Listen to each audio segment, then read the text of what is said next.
उस दिन आपको बोला था आपको जो चैप्टर्स दिए जा रहे हैं उनका आपको प्रिपेयर करना अच्छे से, और जो भी डाउट है आप मुझसे पूछ सकते हो। ठीक है, तो मुझे 2 बच्चों ने डाउट शेयर किए थे, एक का डाउट आपका फिजिक्स का था और एक का केमिस्ट्री का था, वो डाउट हम इस वीडियो में डिस्कस करेंगे। एंड सेकंडली अभी आपके पास ना आज शेड्यूल शेयर हो जाएगा जो आपको कल फॉलो करना है, और उसके हिसाब से पीडीएफ आपको रात को ही अवेलेबल हो जाएगी ताकि आप पूरा अपनी चीज को कवर कर पाओ। ठीक है, तो अभी देखो जो भी क्वेश्चन यहाँ पे मैं डिस्कस करूंगी, हालांकि अगर आपको बाकी क्वेश्चन सॉल्व हो गए हैं तो ये क्वेश्चन भी सॉल्व हो जाना चाहिए, क्योंकि इतना कुछ भी डिफरेंस नहीं है। जैसे अगर हम इस 38 क्वेश्चन नंबर के बारे में बात करेंगे, इसी से रिलेटेबल जो नेक्स्ट डाउट है ये सेम बच्चे का डाउट है, तो अगर ये सॉल्व हो जाएगा तो अगला क्वेश्चन अपना ऑटोमेटिकली सॉल्व हो जाएगा। ओके, एक बार सभी बच्चों का थोड़ा वेट कर लेते हैं 2 मिनट के लिए, 2 या 3 मिनट मैक्सिमम, फिर हम स्टार्ट करते हैं। कोमल के डाउट, हाँ मेन मैं अभी यहाँ पे बात करूंगी। कोमल आपका आई डोंट नो कि केमिस्ट्री में क्या प्रॉब्लम आपके आ रही है, बट जितने भी आपके डाउट थे, आपका डाउट बस एक चीज पे अटक रहा है। ठीक है, अगर आपको उसका पता है आप सारे क्वेश्चन आराम से सोल्व कर लोगे, वो डिस्कस करके आप खुद बोलोगे कि मैं कहाँ पे लैग कर रही थी, तो कुछ भी डाउट नहीं था। ठीक है, और आपको ये क्वेश्चन टफ लगते हैं, स्टिल बहुत इजी क्वेश्चन है। मैंने जो क्वेश्चन आपको दिए हैं ये आप लोग बोल नहीं सकते कि हम सॉल्व नहीं हो रहे हैं, क्योंकि इसमें क्वेश्चन में कुछ भी आपका कॉन्सेप्ट यूज नहीं हो रहा, बस आपको एक दो चीज पता होनी चाहिए, दैट्स इट।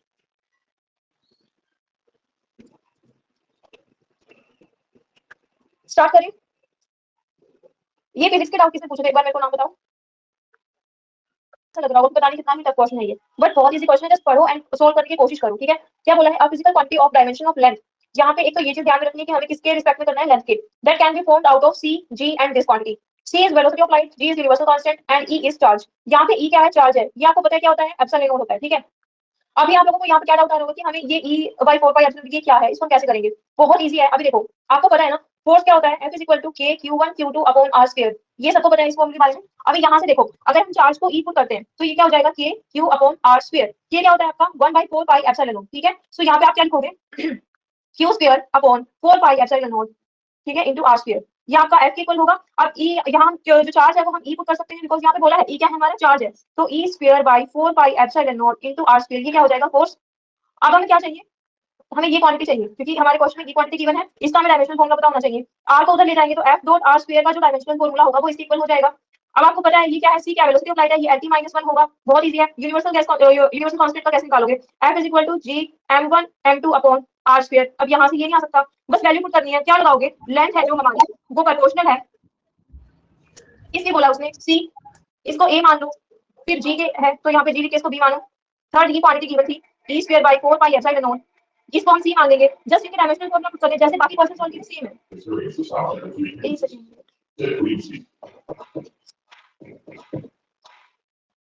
ये क्वेश्चन समझ में आया, आवाज आ रही है मेरी क्लियर? मैम करा दीजिए, आ रही है वॉइस, इतनी ज्यादा वॉइस नहीं आ रही बैकग्राउंड में। चलो ठीक है, फिर समझ में आया फिजिक्स का। अब अगेन ये मेरा क्वेश्चन सेम की तरह है, हमें क्या बताना है, एक्स वाई की वैल्यू निकालनी है। सेम सेकंड क्वेश्चन जैसे हमने डिस्कस किया था वैसे ही आप लोग कर सकते हो इसको ट्राई, जिसका डाउट होगा इग्नोर क्लियर हो गया, मैंने कुछ बहुत अच्छे से कराया है। अब इस क्वेश्चन को देखते हैं, ये आपका मोस्टली 20 का क्वेश्चन है।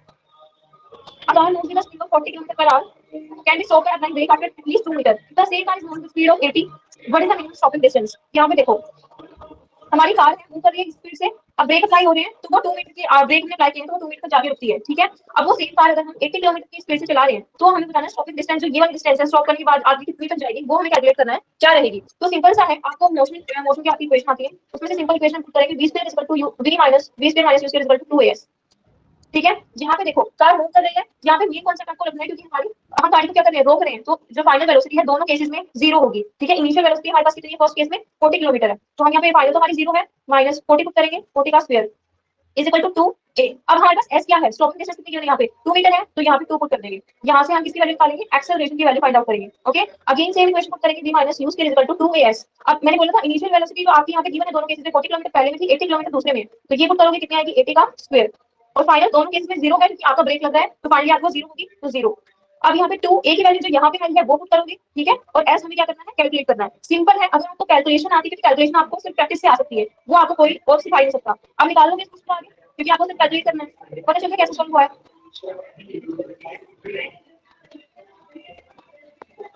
हो गया ये क्वेश्चन सॉल्व।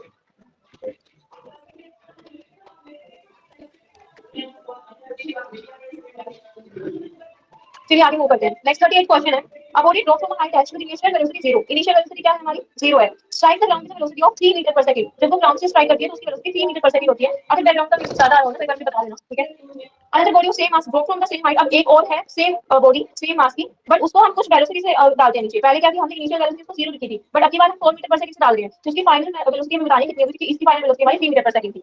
ये क्वेश्चन निकालिए, तो यहाँ पे देखो सबसे पहले हम फर्स्ट बॉडी के लिए देखते हैं। u1 क्या है 0 और हमारी v1 क्या है 3 मीटर पर सेकंड। सेकंड मूविंग के लिए क्या है u1 की वैल्यू हमारे पास गिवन है कितनी 4 मीटर पर second, sorry u2 and v2 की कैलकुलेट करनी है हमने। सो अब यहाँ पे हम सेम इक्वेशन पुट करेंगे v square minus u square is equal to 2as। यहाँ से हम क्या फाइंड आउट करेंगे सबसे पहले इससे हम क्या फाइंड आउट करेंगे h की वैल्यू हम फाइंड आउट करेंगे कि क्या आएगी, ठीक है। h की वैल्यू फाइंड आउट करके करते हैं values 3 square 0 square is equal to 2 into आपकी ये आपका क्या हो जाएगा g, तो यहाँ पे g की वैल्यू आपकी 10 पुट करोगे और h हमें निकालना है, ठीक है 10 पुट करना h की वैल्यू यहाँ से आ जाएगी। अगेन हम यही इक्वेशन बनाएंगे v square minus u square is equal to 2as। अब यहाँ पे हम क्या करना है हमने कौन सी वैल्यू निकाली है फाइनल वैल्यू निकाली है। अब v ये हम पुट करेंगे ये तो निकाली है, ये हमारे पास कितनी है 4 का स्क्वायर हो जाएगा, ये आपका 10 हो जाएगा और ये आपका जो h की वैल्यू यहाँ से आई है वो हम यहाँ पे पुट कर देंगे v स्क्वायर यहाँ से आ जाएगा। आई थिंक देखो अब इन क्वेश्चंस को आप क्या बोल रहे हो कि क्वेश्चंस तो लेंथी है तो ना कोई कॉन्सेप्ट आपको आना चाहिए कि ये इजी क्वेश्चन ऐसे ही क्वेश्चन एम्स में पूछे जाएंगे। अब आपको बिल्कुल आपको ये तो दे देंगे कि बिल्कुल आपको इतना सा क्वेश्चन को करके दे दे फिर तो बहुत इजी पेपर हो जाएगा ना, कितने बच्चे अप्लाई करते हैं उस चीज के लिए। ये क्वेश्चन हार्ड था मुझे एक बार ये बताओ कोई बच्चा इसमें तुम्हें क्या प्रॉब्लम आ रही है, इतना आसान क्वेश्चन है बस आपको 2 बार चीजें करनी है। अब इतना तो वो टिकल करेंगे ना आप लोगों को कि भाई हाँ थोड़ा सा तो बच्चा मेहनत करे इस चीज को क्लियर करने में। नेक्स्ट क्वेश्चन पे मूव करते हैं 43 क्वेश्चन देखो अब holy do from the top of a tower fall through 40 metre during last 2 second of its fall the height of the tower. अब देखो यहाँ पे मुझे पता है कि थोड़ा सा कैसे तो ट्रिकी सा क्वेश्चन है बट कहीं ना कहीं थोड़ी बहुत क्वेश्चन की आपको प्रैक्टिस करनी पड़ेगी क्योंकि एग्जाम में पता क्या होता है एग्जाम में आपको 30 क्वेश्चन सारे चैप्टर के मिक्स होकर आएंगे तो एग्जाम में आपको अगर मान लो पहला ही क्वेश्चन ऐसा मिल गया तो ऑब्वियसली आपके एंजाइटी लेवल वाले तो एक प्लेन होता है ना, फिर तो आपको लगेगा सारे क्वेश्चन ऐसे ही सॉल्व होगा ही नहीं, एग्जाम टाइम में ऐसा ही होता है और वो चीज रिकवर करनी है। अब तुम्हें ये क्वेश्चन पता नहीं क्या ही लग रहा होगा कि इसमें तो कौन सा फॉर्मूला यूज होगा डायरेक्ट फॉर्मूला यूज हो ही नहीं रहा इसमें, बट अगेन वही आपकी मोस्टली पेज लगेगी वो आपको आनी चाहिए। क्या क्वेश्चन में हम मान लेते हैं तो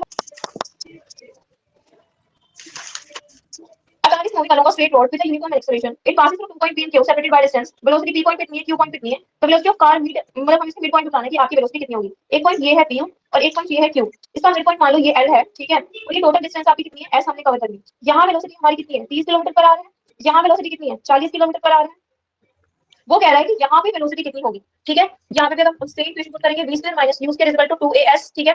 यहाँ पे v कितना हो जाएगा हमारे पास में 40 माइनस u कितना हो जाएगा 30 इक्वल्स टू 2a और s, ठीक है। अब यहाँ से अगेन a की वैल्यू निकाल देंगे, s की हमें आ जाएगी 40 स्क्वायर 30 स्क्वायर अपॉन s, ये सोल्व करोगे आपका आएगा 300 समथिंग आएगा, मैं 300 कर देती हूँ यहाँ पे कैलकुलेट एक्यूरेट करना है तुम लोगों को, ठीक है। यहाँ पे a की वैल्यू हमारे पास ये आ गई, ओके। अगेन हम v square minus u square is equal to 2as लगाएंगे। अब हम यहाँ पे हमें क्या बताना है the velocity of the car at the mid point पे वेलोसिटी बतानी है कि कितनी होगी। तो अब यहाँ पे मिड पॉइंट हमारा ये है l, तो हमारी इनिशियल तो हम ये लेंगे 30 किलोमीटर है और ये हमारी क्या जाएगी फाइनल, तो v स्क्वायर रखेंगे इनिशियल कितनी है 30 स्क्वायर इज इक्वल टू 2। अब a की वैल्यू मैंने क्या निकाली थी 300 s इनटू s। अब यहाँ पे s नहीं आएगा, मेन डाउट यहाँ पे ही अटक जाएगा। डिस्टेंस कितनी लेनी है s/2, ये छोटी डिस्टेंस है ना, हाफ डिस्टेंस भी लाइन लेनी हमने तो s/2 पुट करना है यहाँ पे, तो ये 2 हो जाएगा। फिर इसको कट करोगे v की वैल्यू आप निकाल लोगे, इजी है बस थोड़ा सा दिमाग लगाना है, फोकस के साथ करना है। अब हम बात करते हैं केमिस्ट्री के डाउट्स के ऊपर। केमिस्ट्री में आपका डाउट बहुत आसान था। देखो केमिस्ट्री में आपका एक क्वेश्चन था 48, ठीक है। उस क्वेश्चन में आपको बोला गया था अगर हम n की वैल्यू 3 लेते हैं और l की वैल्यू 1 लेते हैं, मतलब एक्चुअली मैंने आपको क्वेश्चन नहीं लगाया यहाँ पे बट मैं आपको समझाऊंगा तो डेफिनेटली आ जाएगा समझ में। तो उसमें पूछा गया था कि आपके उस पर्टिकुलर ऑर्बिट में कितने इलेक्ट्रॉन्स होंगे, ठीक है। अब यहाँ पे देखो n की वैल्यू कितनी है 3, l कितना है 1, तो 0 1 2 3 4 S P D और F, ये चीज करके चलो, ये आपको पता होना चाहिए, इससे आपके सारे क्वेश्चन सॉल्व हो जाएंगे जो आपके डाउट के थे। तो यहाँ पे क्या लिखा है l की वैल्यू कितनी है 1, तो ये क्या हो जाएगा P, यहाँ पे 3p ऑर्बिटल। अब जैसे आपको पता होगा ऑर्बिटल ऐसे होते हैं, एक ऑर्बिटल ये एक ऑर्बिटल ये एक ऑर्बिटल ये। अब चाहे 3d ऑर्बिटल होता या 4f ऑर्बिटल होता बट एक ऑर्बिटल में तुम्हारे मैक्सिमम 2 ही इलेक्ट्रॉन होते हैं, उससे ज्यादा तुम कर ही सकते एक ऐसे डालते हैं एक ऐसे डालते हैं, तो 2 ही इलेक्ट्रॉन होते हैं। तो आपका आंसर अगर यहाँ पे कुछ भी होता है तो 3 पे बनाया जाएगा, बट कुछ भी होता आपका आंसर क्या रहता 2 इलेक्ट्रॉन। समझ में आ गया। अगला क्वेश्चन जो था आपका 45 था, 45 में था एंगुलर मोमेंटम निकाला। अब एंगुलर मोमेंटम का सिंपल सा फॉर्मूला होता है आपका l+1 बनेगी इनटू h, ठीक है। अब यहाँ पे सेम l, अब आपको l नहीं पता इस वजह से आपके क्वेश्चंस नहीं आए। क्वेश्चन में गिवन था d ऑर्बिटल, ठीक है, d ऑर्बिटल आपको गिवन है। मैंने बताया d के लिए क्या हो जाएगी l की वैल्यू बताओ कौन क्या हो जाएगी 2 हो जाएगी, तो सिंपल यहाँ पे 2 + 1 और इसको रूट कर दो इनटू h, ये आपका आ जाएगा। ये इसको सोल्व कर लेना डायरेक्ट, 2 + 1 3 और 3 * 6 √6 इनटू h करके हो गया। आगे वाले क्वेश्चन आपको बहुत कंफ्यूजन था, 62 क्वेश्चन में भी l के ऊपर भी डाउट था, l की वैल्यू 3 गिवन है तो आपका इलेक्ट्रॉन कितने होंगे, तो 0 1 2 3 s p d और f। f में है, f में हमें पता है मैक्सिमम नंबर ऑफ इलेक्ट्रॉन कितने होते हैं 14, ये आपका याद रखना है f में कितने नंबर ऑफ इलेक्ट्रॉन होते हैं 14, ठीक है। आगे एक रेडियल नोड का डाउट था 69, radial number of radial nodes का फॉर्मूला होता है n - l - 1, तो अब 4d में कितने होंगे ये आपको क्वेश्चन आ जाएगा, नंबर ऑफ आपके रेडियल नोड का formula, radial node 4d question given है कि 4d में कितने रेडियल नोड होंगे, तो हम क्या करेंगे 4 - 2 - 1 इक्वल्स टू 1। सब बच्चे मुझे बताओ 5f में कितने रेडियल नोड होंगे, सारे कैलकुलेट करो 5f में कितने नंबर ऑफ रेडियल नोड कितने होंगे। बहुत सी मतलब हां एक बार आ जाएगा 1 5 माइनस f क्या हो जाएगा 3 - 1 इज इक्वल टू 1। 3 डी में बताओ 3D में हो जाएंगे 3 - 2 मैम 0 हो गया सबका आ गया होगा। एक डाउट से आपके सारे क्वेश्चन सॉल्व हो जाते हैं। देखो फिजिक्स में भी आपको कहीं एक ही कॉमन क्वेश्चन था और उससे आपके बाकी क्वेश्चन सॉल्व हो रहे थे। अब मैं ऐसा ही करना करूंगी, आपको मैंने पीडीएफ दे दी, आप मुझे डाउट बता दो कि हमें ये डाउट आ रही है, लाइव में पहले वो डाउट डिस्कस करूंगी, देन मैं आप लोगों से क्वेश्चन पुट करूंगी, ठीक है। क्वेश्चन बहुत सही है केमिस्ट्री में। देखो हार्ड क्वेश्चन नहीं है, प्लीज अंडरस्टैंड इस चीज को समझो कि हार्ड क्वेश्चन आपको खुद भी दे क्योंकि मुझे आप लोगों का कॉन्फिडेंस लेवल गिराना नहीं है। एम से करके बहुत आसान होता है, बहुत आसान होता है, बट इतना भी नहीं आता कि आप लोगों से वो F = ma ये वाला चीज पूछ ले कि मास इतना है, एक्सप्रेशन कितना है, फोर्स निकालो कितना होगा, इतना भी आसान नहीं आता, ठीक है। कहीं ना कहीं स्टैंडर्ड होता है सबका अपने एंट्रेंस का, उसका भी है। तो आपको कहीं ना कहीं जो फिजिक्स के अभी क्वेश्चन मैंने डिस्कस करना है जहाँ पे 2 इक्वेशन ऑफ मोशन यूज हो रही है क्वेश्चन में, उतना क्वेश्चन तो आपको मिलेगा ही मिलेगा और उसको आप थोड़ा टफ कंसीडर कर रहे हो तो कहीं ना कहीं आप में कमी है, उसको सुधारो। तो इसलिए आपका अभी मैं शेड्यूल शेयर कर दूंगी, उसके भी आपके क्लासेस होगी। और सेकंडली अपना डाउट मुझे 4 बजे से पहले ना बता देना, ठीक है हाँ जी मैम। मिली। यस नहीं मेरा 41 नंबर पे डाउट है। 41 अभी तो देखो मैंने पीडीएफ में क्वेश्चन नहीं डाला है, इसी वजह से मैं बोल रही हूं आपको पहले बता दूं कि अगर मेरे पास अभी क्वेश्चन होता तो मैं इसी पीडीएफ में डिस्कस कर देती। भाई क्या पीडीएफ फिर वो आपकी एडिट करनी पड़ेगी, उसमें टाइम लग जाएगा, तो नेक्स्ट में आपको कवर करने लो, ठीक है। तो मुझे 4 बजे से पहले तो अपने डाउट बता दो कि मैम हमारे इस क्वेश्चन में डाउट है, सो दैट मैं एक डाउट वाली पीडीएफ बना के डायरेक्ट उसमें क्वेश्चन डिस्कस कर लूं। और दूसरी इंपॉर्टेंट चीज, क्वेश्चंस इतने नहीं होते कि तुम लोग ना कर पाओ, मुझे नहीं पता तुम लोग क्यों नहीं कर पा रहे हो, बट अब देखो ये वाला क्वेश्चन था, ये केमिस्ट्री के ऐसे ऐसे क्वेश्चन थे, उसमें बहुत सारे फॉर्मूले वाले तो बहुत कम थे, तो ऐसे क्वेश्चन करने में तुम्हें ना आधा घंटा लगना चाहिए, 30 मिनट। अभी मैंने आपके 500 क्वेश्चन कराए हैं, उसमें कितना टाइम लगा है, कितना भी नहीं लगा। अगर आपको एक चीज पता है क्वेश्चन आप आराम से निकाल लोगे, बस स्टिल आपको आना चाहिए, ठीक है। अभी मुझे आपका शेड्यूल ये रहना चाहिए, मैं भी रात को पीडीएफ दूंगी, कल पूरा अपना सॉल्व करना है, 4 बजे तक मुझे डाउट बता देना, एंड हम 6 7 या 8 बजे तक मैं कोई आपका फिक्स नहीं कर रही हूँ, आपका 7 बजे के बाद ही होगा ऑलमोस्ट, कि 7:30 या 7:30 आपकी क्लास हो रही है, उसमें मैं आपके डाउट डिस्कस कर रही हूँ और फिर आपसे क्वेश्चन पुट कर रही हूँ। यहाँ पे बहुत सारे बच्चों को जिनकी फर्स्ट लाइव होगी उनको थोड़ा समझ में भी ना आ रहा होगा, बट हाँ आगे जो शेड्यूल फॉलो हो रहा है वो आपको करना है। पीछे वाले चैप्टर हो चुके हैं वो मैं शेड्यूल में नहीं डालूंगी क्योंकि बाद में चैप्टर को करने का हमारा कोई फायदा नहीं है, आप लोगों की रिवीजन को पर्सनल है वो आपको कंटिन्यू रखना, ठीक है। आगे वाले चैप्टर सुनेंगे, जो अभी सारा चैप्टर हो गए यहाँ पे शेड्यूल में नहीं होंगे। और कोई किसी का डाउट है? No ma'am. ओके सभी क्लियर? आई थिंक समझ में आए क्वेश्चन जो मैंने यहाँ पे डिस्कस कराया है। मैंने केमिस्ट्री कोर्स ना क्वेश्चन फॉर्मेट में नहीं बिकॉज़ आई डोंट थिंक उसमें आपको क्वेश्चन है। अब जब आप जाओगे पढ़ोगे आराम से हो जाएंगे। क्वेश्चन समझ में आए हैं? विदांशी आप बताइए, आपको क्वेश्चन समझ में आए? मानसी, कविता, अपना माइक खोल के बताओ सारे। संध्या, मुस्कान, उषा, प्रीति। यस मैम, मैम कल की लैब के लिए चैप्टर्स बता दीजिए। हाँ जी, वो शेड्यूल में आपको शेयर कर दूंगी, थोड़ा सा टाइम लगेगा बट आज रात तक आपको शेड्यूल में मिल जाएगा, कल जो करना है उसकी पीडीएफ मिल जाएगी क्वेश्चन फॉर्मेट वाली, ठीक है। बाकी हाँ मैम ये चीज मत करो आप लोगों को। हाँ जी बोलिए।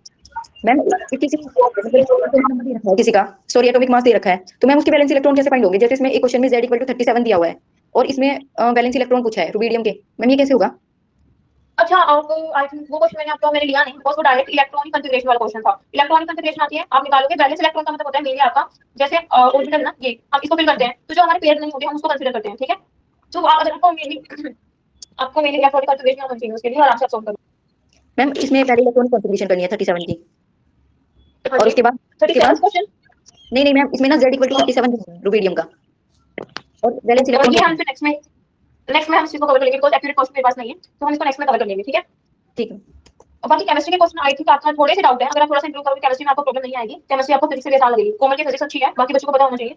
और बच्चे रिस्पॉन्स नहीं करते तो मुझे नहीं पता कि किसका क्या है किसका नहीं है, बट हाँ डेफिनेटली कोमल की फिजिक्स बहुत अच्छी चल रही है और फिजिक्स सही है मतलब सिलेक्शन होने के बहुत अच्छी पॉसिबिलिटीज है।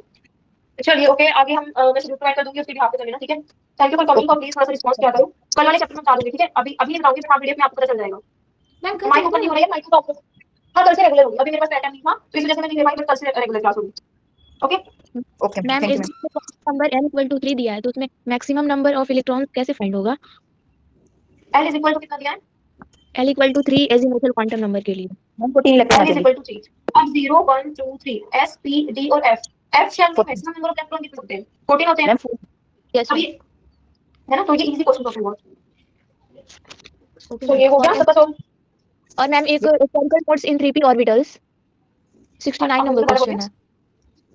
देखो अगेन मेरे पास पीडीएफ नहीं है, आपका डाउट आप मुझे बता दें, तभी मैं बोलती हूँ ताकि आप ना यहाँ पे फिर मैं उस क्वेश्चन को लगा सकती हूँ, सब बच्चों को क्लियर क्वेश्चन दिख जाएगा। इसी वजह से मैं बोलती हूँ कि आप मुझे ना पहले एक बार बता दिया करो ताकि मैं क्वेश्चन के साथ आप लोगों को प्रेजेंट कर पाऊँ चीज, ठीक है। 4 बजे तक अपने डाउट जो भी है लाइक आपका मोल सबका तो नहीं होगा, बट जो कल में पीडीएफ करने के लिए दूंगी लाइक इक्विलिब्रियम में मैं मेरा 40 क्वेश्चन नहीं हो रहा है, 12 क्वेश्चन नहीं हो रहा है। डाउट आप मुझे कहीं भी बता सकते हो, व्हाट्सएप पे भी बता सकते हो और बेटर रहेगा कि आपका जो लाइव क्लास वाला क्लासरूम है उसमें पर्सनली आप मुझे मैसेज कर सकते हो, वहां पे आप मुझे बता दो। वैसे बता दो व्हाट्सएप पे भी सकते हो, नहीं कॉमन के आई थिंक मैसेज आ रहे हैं, अगर कॉमन के मैसेज आ रहे हैं तो बाकी सबके भी आने चाहिए। मैम मैंने आपको सेपरेट मैसेज किया था चलो मैम, वहाँ पे ना चैट ऑफ की हुई है हाँ सेपरेट ग्रुप में। मैसेज की बात कर रही हूँ, हाँ सेपरेट मैसेज की बात कर रही हूँ मैं, बट आप मुझे व्हाट्सएप पे डायरेक्टली शेयर करना। मैंने ग्रुप की चैट डिसेबल की थी बिकॉज़ वो एक बच्चे का नोटिफिकेशन एक मैसेज करता है, नोटिफिकेशन हर किसी के पास रहता है, कहीं ना कहीं वो डिस्टर्बेंस क्रिएट करता है। तो मुझे डायरेक्ट व्हाट्सएप पे बता देना कि ये प्रॉब्लम है, इस क्वेश्चन में डाउट है, बट हाँ 4 से 5 बजे तक बता देना, उसके बाद I will make the PDF, फिर वो क्वेश्चन उसमें ऐड नहीं होगा तो कहीं ना कहीं वो आपकी कमी रहेगी। 4 से पहले अपनी पीडीएफ सोल्व कर लेना, ठीक है। Okay ma'am. Okay ma'am. Okay चलो बाकी सबको समझ में आया, लाइक थोड़ी बेनिफिशियल लगी या नहीं लगी? यस मैम बहुत मैम। Thank you ma'am.